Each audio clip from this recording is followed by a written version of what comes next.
All right, I'm out here in the field, and owners said that they had no control at all, and she blew through the electric and everything like that. But whatever control they had, they said the dog would act differently with the electric on. So you just saw I took it off, and we're gonna see if I still have control, if she runs away from me and stuff like that.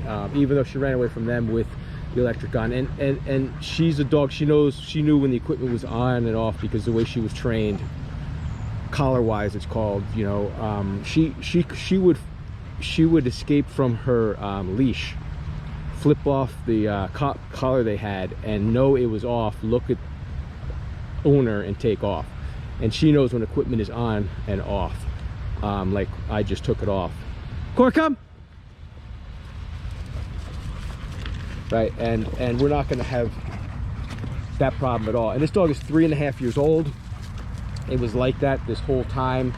Just ran away from them, like not when competing reinforcers were there. Just ran away. If it got loose, it was gone.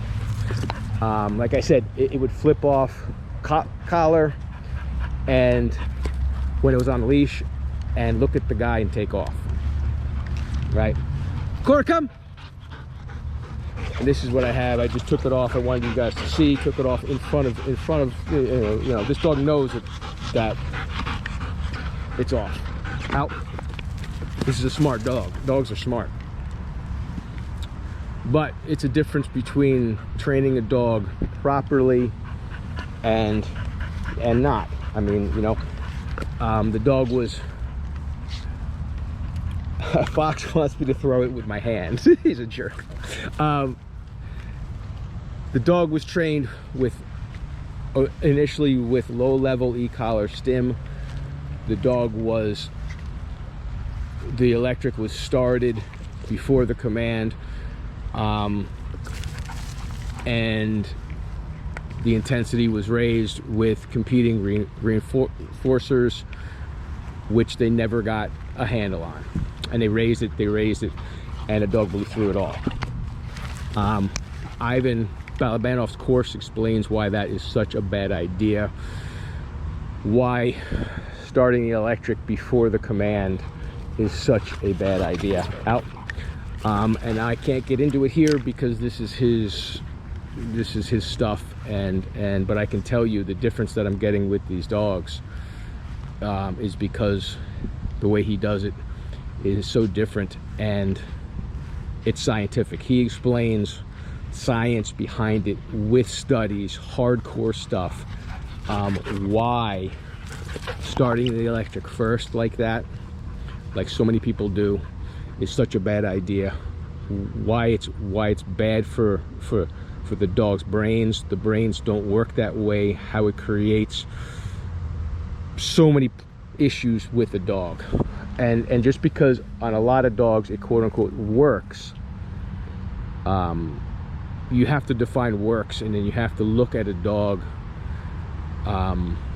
in the end, and you know when, just because a dog happens to be obeying commands, but there's issues with the dog that people don't see, the neurosis that comes out, and a very energetic, they say it's energetic and does the commands fast and this and that, but you see the signs of stress in those dogs, the anxiety, and yeah, they're doing it fast, but they're a complete mess. Korra, come! As opposed to this. Hey, buddy. Okay. And I can call her, and the lizards are here. I'm calling her off of competing reinforcers here that are the highest for her. These lizards she chased, caught, and killed for the last 3 years. She would go out into her backyard, and she couldn't be off leash anywhere else, but she went into the yard and she chased them, caught them, and killed them. And when owners went to work, she was inside, and they had a sliding glass door, and she would go crazy against the door. What's that? That's agitation work, because the lizards were right outside. And she learned to open up the door. So she would do agitation work, open up the door, go out, catch them, and kill them. So she goes now, and she goes and points. She doesn't kill them. I stop that so she can go point, she can go hunt, and then when I recall her, she comes. Very different situation. Now she's expressing her genetics, what she was meant to do, in a constructive way. This is so important, why all this works. And it's not just e-collar technique, everybody e-collar technique. No, it's how dogs learn, and it's the approach to the dog. What are you giving the dog that changes the behavior? My approach to this dog was not e-collar.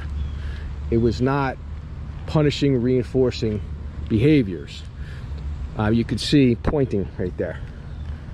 The lizards, I mean, there's tons of them here. Korra, come! And this is what you get, right? And she's not, you're not seeing the she does the commands fast, but you're not seeing, she's not vocalizing, licking her lips, you know, an anxiety-ridden dog. Oh, I hit you, Foxy. Or, you know, people think it's just, you know, the dog's suppressed. You know, the dog comes and it's broken. You see the head down, the tail down and stuff like that. Yeah, that's obvious signs. What they don't understand is when they get the dogs doing commands fast, because the electric starts first and the dog is in that crazy state that they want to shut it off. And it's a very reactive dog. And I'm not going to get into this more. Listen to Ivan Balabanov explain it, how the brain learns, the difference between when a dog is constantly reacting to things versus learning, predicting and learning. That's the whole key here.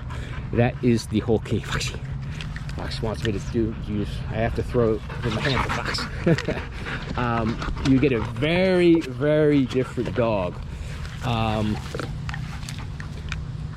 It's sad when people, trainers and stuff, showing a dog that is really neurotic, and they're saying that that's proof that their system works, and trainers agreeing with it. Yeah, that's beautiful work. And you look at the dog, and the dog's a mess, but it's doing things fast. That's not what we want to do. There go those guys. Here they come. That's not what you want to do. You want happy dogs, and not the facade of happy dogs just because they're doing it fast. No, they're just reacting, and they're living a stressful life because that electric always comes first. No matter how low level it is, they're doing it fast. Why? Because they want it to stop.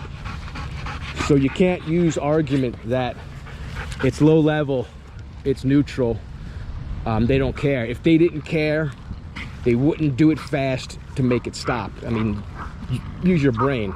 The argument's ridiculous. You want happy dogs, and you want dogs that predict and learn. Much different. Korra, come.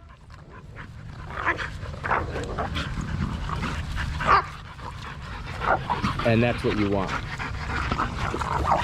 So I hope this, you know, I'm not trying to argue anybody. I honestly don't care. I care about the dogs. I don't care what people do, but I care about the dogs. And I hope it makes you look into this, study Ivan, at least see what he does. Man, take his course. The big thing about when people just want to learn e-collar, it's a really big misunderstanding of how things work. You want to study science behind it all, the foundations, how dogs learn, and then you know how to use the e-collar, the electric. You know, you're not gonna need a lesson in the e-collar. There's no specific technique for e-collar when you know how dogs learn and when you know the science behind how to use any of these tools, because the principle is the same. And that's the biggest mistake I see, is that they just want to learn e-collar. You're really missing the boat. You think e-collar is like separate from all of this stuff, and there's this e-collar technique, and people are teaching that on YouTube and everything like that. Yeah, well, they don't understand. And even some of these people, when they see Ivan's stuff now, they're so invested in what they've done for years, followings, and what they've said to people for years, they just say, no, I'm going to continue what I'm doing. Well, that's okay. That's okay.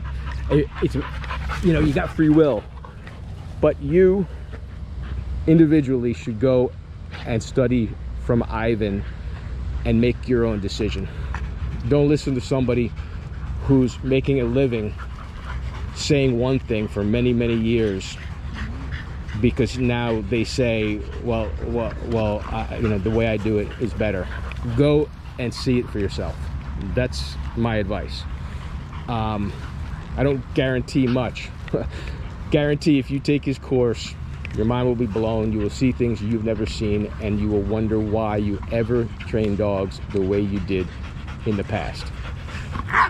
It's just unbelievable stuff. You can see the tail. She's in the bush pointing now. Korra, come! It's immediate. And you know the e-collar's not even on this dog. Right? Let's do this. Come here. Korra, come here. Come here. I'm going to take off everything.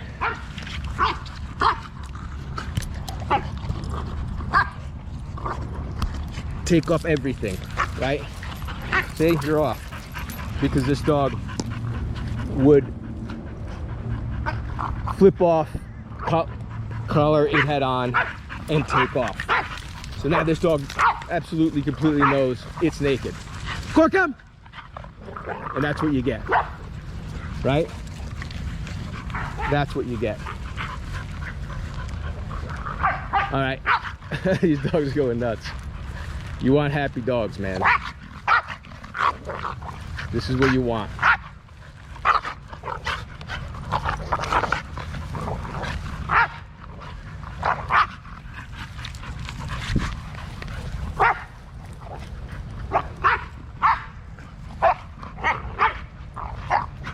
Go, come!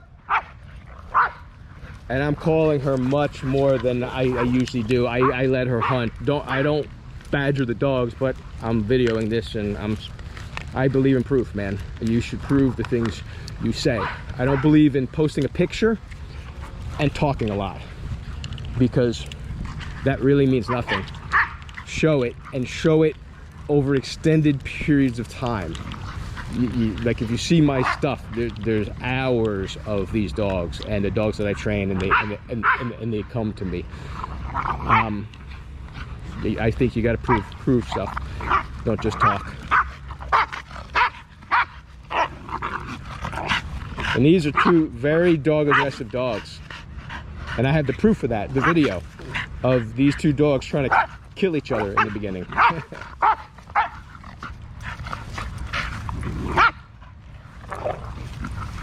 And people who don't understand these dogs and who don't understand play will think this is a bad news. I'll mention this while we're on the boat. I'm making this video's long now. Arousal. People saying arousal causes aggression. That's nonsense. You don't think these are two dog aggressive dogs? You don't think they're aroused? You just saw that. So why no fight? Arousal does not cause aggression.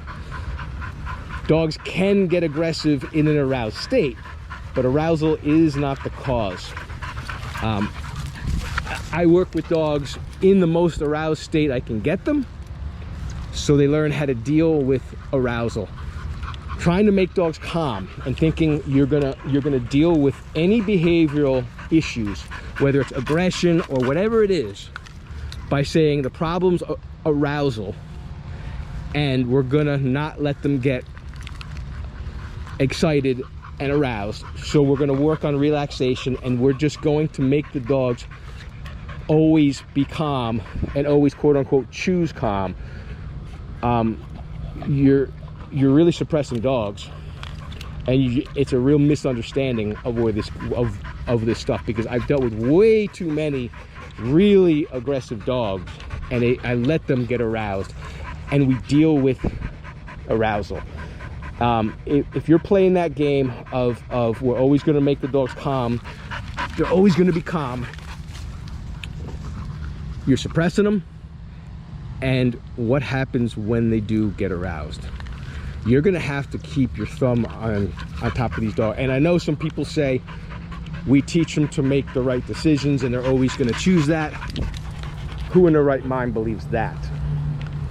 Right? So the dog is never aroused, never gets to deal with arousal correctly, and you're just going to make them always choose not getting aroused. I've been there. I've done this stuff. I studied it.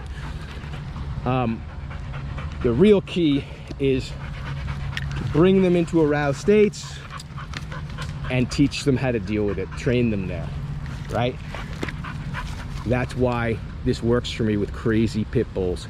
Look at the point. See it?